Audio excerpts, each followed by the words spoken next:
Le 25 mai 2009, Ayla frappe la région côtière du sud-ouest du Bangladesh. Le cyclone dévaste tout sur son passage. Les digues cèdent, l'eau envahit les terres, villages, routes, bétail, rizières. Rien ne résiste à Ayla.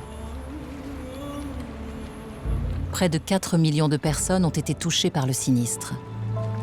Quand le vent est retombé et les eaux se sont retirées, les villages ont dû faire le deuil de 190 morts.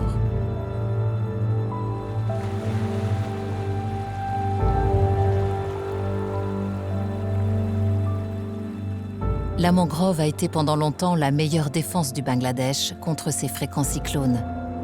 Mais cette fois-ci, elle n'a pas réussi à arrêter le désastre.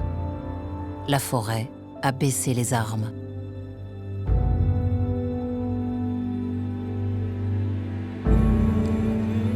Les experts de l'évolution du climat estiment que plus d'1 milliard de personnes vont être touchées par la montée des eaux d'ici 2060. Le Bangladesh fait partie des 5 pays les plus menacés.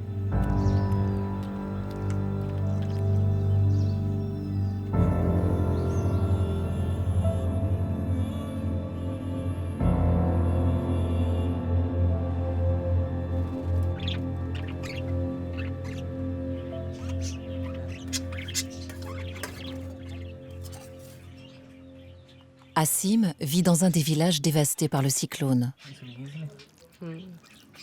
Ce jour-là, il a failli perdre sa famille. Il y avait beaucoup d'eau qui arrivait dans le village.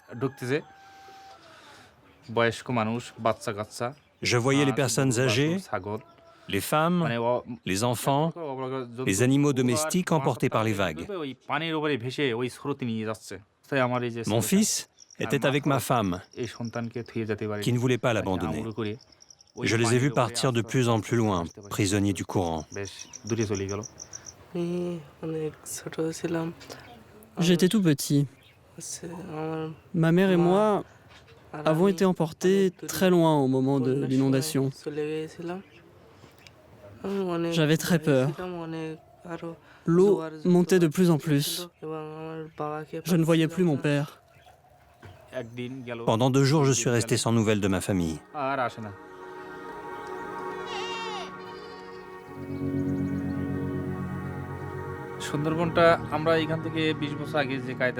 En 20 ans, les Sundarban ont beaucoup changé. Aujourd'hui, la situation est triste.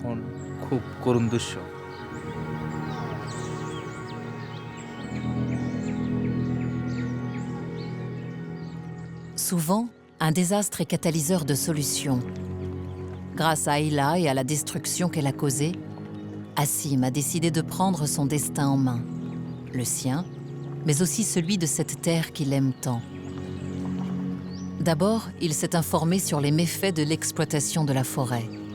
Puis il a partagé cette connaissance avec les habitants de son village. Mais c'est l'idée qu'il a eue ensuite qui allait tout changer. Planter une mangrove artificielle pour préserver la mangrove originelle.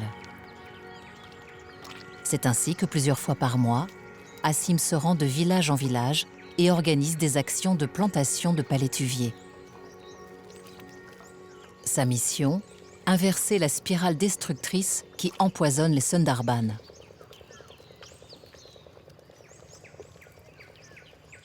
Vous allez faire exactement comme moi.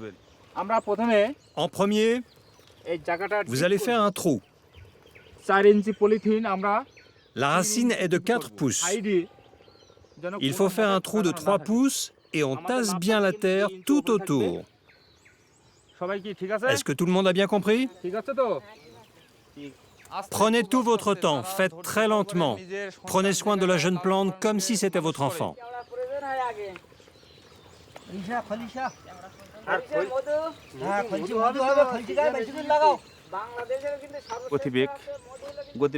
En poussant, ces arbres nous protégeront des inondations. Nous serons protégés de l'écroulement des berges.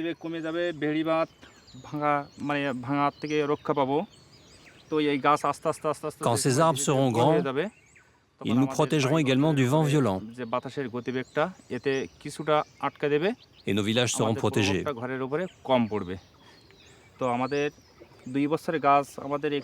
Dans 2 ans, ils pourront atteindre une hauteur de 7 mètres. En plus, ils nous fourniront du bois à brûler. Ils donneront des fruits que nous pourrons vendre.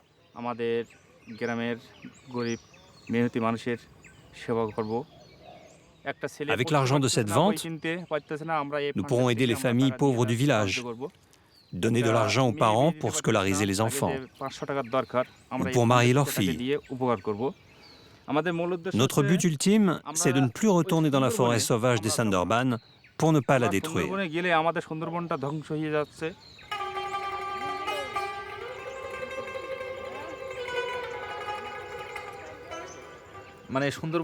Pour nous, cette forêt est comparable à notre mère.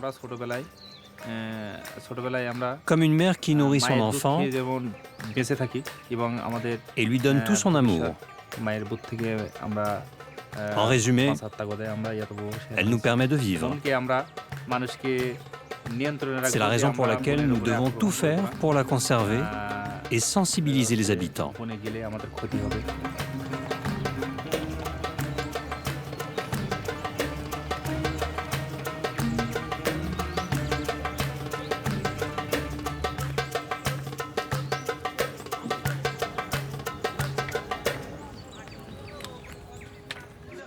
Un peu plus loin dans la mangrove, ces hommes se rassemblent pour édifier des digues de protection contre la montée des eaux.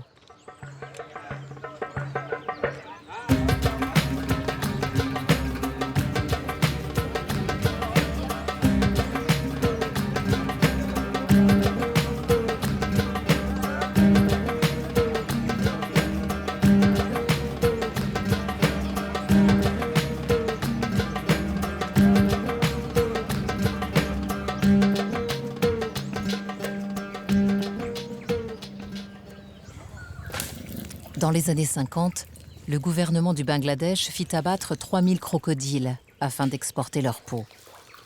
60 ans plus tard, signe que les mentalités évoluent, au cœur de la mangrove, le département des forêts finance un programme d'élevage afin de réintroduire des crocodiles dans les Sundarban. La première année, ils mangent du poisson. Par la suite, quand ils sont un peu plus grands, nous leur donnons de la viande en petits morceaux.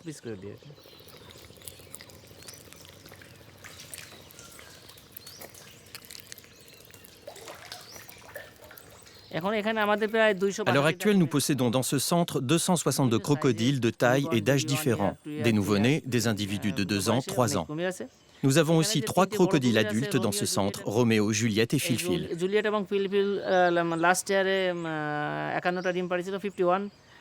L'année dernière, Juliette a pondu 51 œufs, dont 36 ont éclos. Et Filfil en a pondu 61, dont 38 ont éclos. Dès l'âge de 7-8 ans, lorsqu'ils mesureront plus de 2 mètres, ils seront relâchés dans les Sundarban.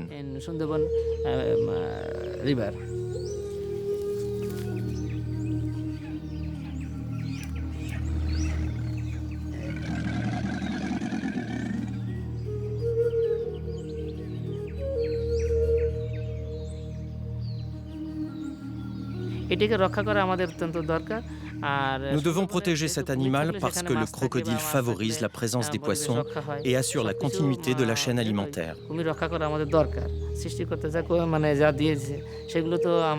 Créateur a fait de l'homme la meilleure des espèces.